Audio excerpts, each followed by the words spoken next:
Interrogative pronoun which অর্থ কোনজন বা কোনটা।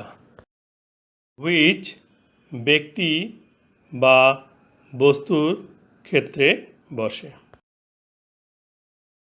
Which is your house? কোনটা তোমার বাড়ি?